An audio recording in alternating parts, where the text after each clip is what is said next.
Hello, my name is Greta, or as some people now know me, Rahima. Today I decided to finally sit down, look straight into the camera, and share the full, unfiltered story of my conversion to Islam. I wanted to explain to people the real reasons behind my journey, and I genuinely hope to help others along the way. I know exactly what it feels like to be completely lost in your own thoughts, because when I was in the transitional phase, moving slowly toward Islam, I didn't have anyone I could look up to or relate to. I felt incredibly, deeply lonely. Yes, I had Muslim friends, but I didn't know anyone who had actually converted to Islam before me. I didn't have someone I could just talk to about the confusing feelings, the late night doubts, and the overwhelming changes happening inside my heart. I used to turn to YouTube, searching desperately for a connection, scrolling for hours in the dark. But I found that most of the conversion stories were about men. I couldn't find many stories about women who shared my specific background. So, I am standing here today as an American woman who used to be Christian, sharing my story with you, hoping that someone out there might find comfort, peace, and guidance in my words. As I mentioned, I was a Christian. More specifically, I was a profoundly devoted Catholic.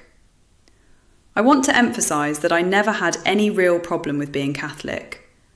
I am not someone who ran away from a bad experience or religious trauma. I was actually genuinely happy with my religion at the time. I lived as a Catholic for 21 years. I was born into a very traditional, loving Catholic family in the United States, and absolutely everyone in my family was either Catholic or a different denomination of Christian. It was simply who we were. I attended a Catholic school from kindergarten all the way through high school graduation. My entire world, my core values, and my fundamental understanding of God were shaped by those classrooms. The daily morning prayers, those beautiful Sunday masses, and the incredibly tight-knit community I grew up in. I loved Jesus. I loved Mary. I felt a connection to God when I was younger, and I thought my spiritual path was completely set in stone for the rest of my life. But as I transitioned from the safety of high school into adulthood, specifically when I moved away and went to college, my entire worldview began to expand. I stepped outside of the comfortable bubble I had lived in for so long. For the first time in my entire life, I was interacting deeply and meaningfully with people from completely different walks of life, from different countries and different faith backgrounds. This included my Muslim friends. I remember sitting back and just quietly observing them. There was a profound, quiet peace in the way they carried themselves. I was absolutely fascinated by the discipline in their daily prayers. They didn't just practice their religion on a Sunday morning or on specific holidays. They lived it in absolutely every single moment, in every action, and in every word they spoke.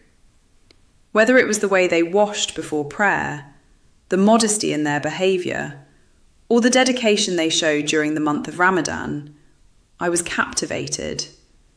It felt so alive. It felt so constant.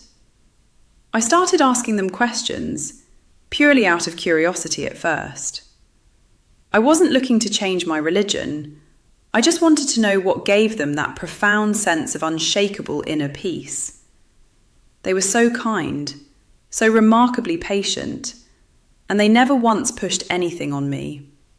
They never judged my background. They simply answered my questions with logic, beautiful manners, and a deep respect for my own faith. That was the exact moment the very first seed was planted in my heart, even if I didn't realise it at the time. I couldn't stop thinking about our conversations, so I began to read and research entirely on my own.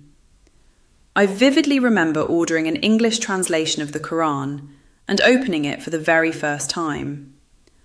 I was sitting completely alone in my college dorm room, late at night, with just a small desk lamp on. I honestly didn't know what to expect.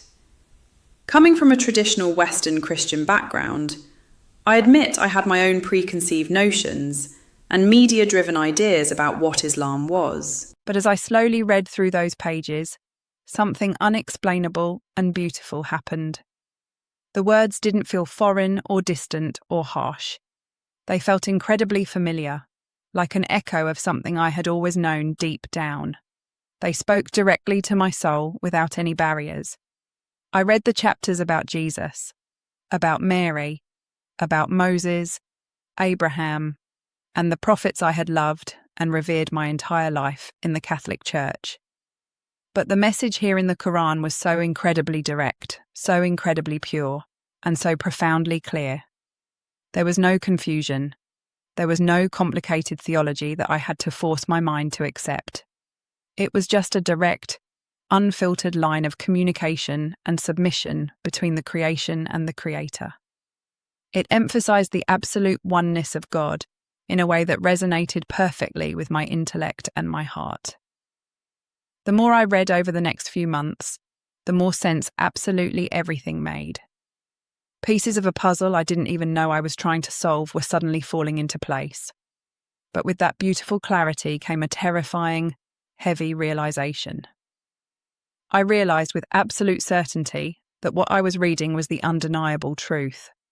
And knowing the truth meant I could no longer remain the same. I had to make a choice. This is exactly where the intense, crushing loneliness began. I couldn't tell my family. How on earth do you tell the loving parents who raised you, who sacrificed for you, and who deeply embedded you in one faith for 21 years, that you are leaving it for something they probably completely misunderstand? I was absolutely terrified of breaking my parents' hearts. The thought of their disappointment kept me awake at night.